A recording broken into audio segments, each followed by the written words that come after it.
Hey, Jason here. Hey, so I'm leaving work right now. I work at a Kia dealership here in Tennessee, and also own a online electronics store. But I kind of want to talk to y'all about the what is going on with the car market. We cannot get inventory to save our lives. We're not getting new inventory. We might be getting, I don't know, 8 to 10 new cars a month, maybe. And it's just crazy. We've never seen anything like it. And so what's happening is, and it's not just us, it's all brands. Everybody's having this problem. And so since we're on such short supply, you know, we basically have had to do a markup on our new cars. We're not asking crazy numbers like everybody else. I know on our, like the Kia Telluride, we were so against bumping the price on them when other Kia dealerships are selling them $20,000 over MSRP all day long. You'll get your customers that's stupid, and then but they're selling. There are people buying them, and as long as there's people buying them, people can get away with charging that. So, to each their own. If you want to pay it, pay it. So now it's not just a Telluride. The problem is it's all new cars. We've had to put a bump on it. Every dealership's doing it. If you want a new car, you're paying over sticker. Just because what happened is used cars are selling at the auction for what retail value is on the car. So say like the Bronco, for example. You could go, if you went and got a new Ford Bronco, took it to an auction, which is where dealers buy, they're selling for 10 grand. You can make 10 grand off of it. So so as a dealer, why is it fair to make $1,500 off a car that you're paying interest on? It's taking your allocation up and then selling it to a customer, and then they go make 10 grand off of it. So I understand why dealers are bumping. Basically, they have to bump the price. And you could think, since there's a lack of new cars, nobody's trading in used ones. So your 17, 18, 19 model cars that would normally be getting traded in, they're not happening like they used to. So these auctions where the dealers are purchasing from are getting, you got companies like DriveTime. Right? DriveTime does their own financing, so they can charge whatever over the value of a vehicle is. So if a vehicle's worth 10, they can charge $20,000. A regular dealer who uses outside financing as banks, like Wells Fargo, so Ally, whatever it might be, they'll only go 110 to 115% over NADA retail. So we figure the car is worth 10 grand NADA retail. You got to add on taxes. In Tennessee, you're adding on about $1,000 in taxes. Then we have a $500 dock fee, so that's $1,500. We're right at our 115%, unless they put a big chunk of money down. Now DriveTime can sell the same car for $20,000 because they probably got the car for $5,000 and then they're selling it for $20,000. That's just what they do. Carvana, same thing. A lot of these big chains are buying up all the cars, and they started spending stupid amount of money at the auction to buy up all the inventory.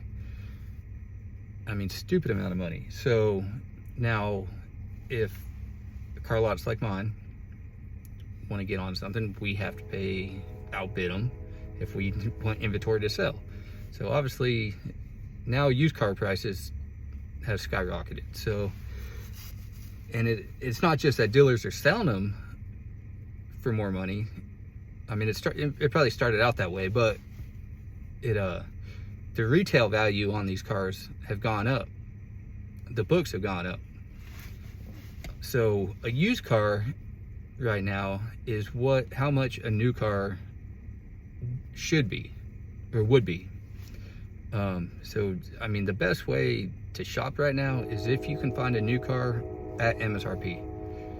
Now, finding a new car at MSRP is going to be hard by itself, but finding one in the color, in the package that you like is going to be even harder. I mean, you can order something, except the waiting lists are, I mean, my, like the Kia Telluride, just at my dealership, we have 38 people on a waiting list right now on this Telluride. And we don't get 38 a year. So I got some customers that ordered a Nightfall SX, and they have been waiting. They ordered it November 2000. Right, November 2000. Yeah, November 2000. So, I mean, not 2000, 2020. I knew that sounded funny. Yeah, November 2020. Still waiting. And then sometimes, and what's even messed up is sometimes I've seen the same car I have ordered get delivered to a dealership, you know, pretty kind of local. I mean, maybe 50 miles away, like, because the trucks that are delivering vehicles will come and hit us up first, and then they will carry the rest to whatever dealership they're going to, which is usually somewhere in Nashville. And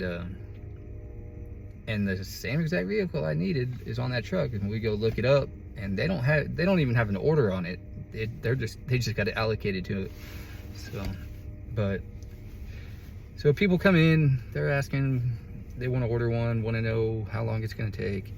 We used to know answers. We don't know answers anymore. Nobody does. The Bronco, it could be a year and a half if you order one. I just found that out today. I ordered one for my stepdad, and I was told it could be up to a year and a half. But if he wants to wait a year and a half, at least he's not going to have to pay $10,000 over sticker like everybody else. So if you're the type of person that you want it and you want it now, you're prepared to pay for it. I guess that's what I'm getting down to. And it's I mean, it's crazy times. Now, what I see happening is people need vehicles, right? You're always going to need a vehicle. And now that manufacturers have caught on to, if they don't produce so many and they don't keep these lots full, and because the numbers aren't really going down. The numbers are,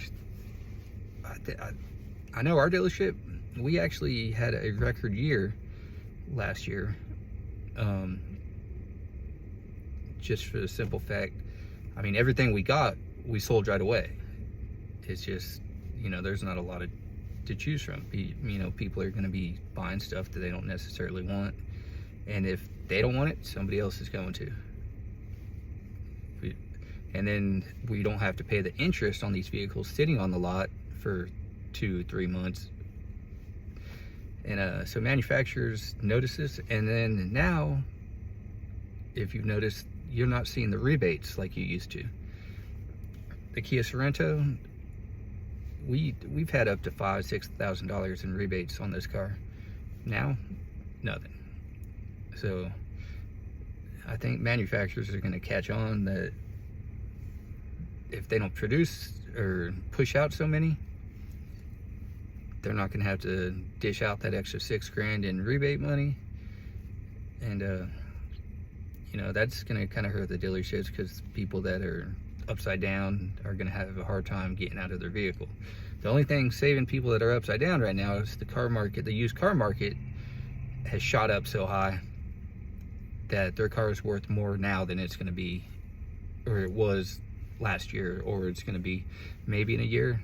I don't know. I don't see anything changing for another year and a half, at least. So, but you know, we locally, my dealership, we have pretty good buyers that work for us, and we've managed to keep a steady flow coming in. Not of new cars. Our new cars, I mean, we're only getting a couple, but used cars, we're at least able to price them still like we're as they should be. Prices might seem high, I guess, as opposed to what if you got the same type of vehicle last year. But I promise you, we are not selling them at retail. We're below retail. We've been every one of our cars is priced cheaper than anybody in a 200-mile radius, and so we're hanging in there. It's definitely different times, different economy.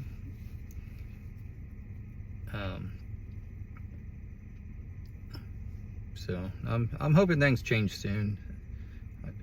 We don't get as much traffic now, because you know, we did have a lot of people that were out, you know, at least shopping, like wanted to test drive, wanted to, you know, put their hands on it, and basically see what they want. Now, the only people we're seeing is people that know what they want, saw it online, and they come in to buy. So we're not getting as many people, I guess, coming through the doors, but at least, you know, the people coming are buyers.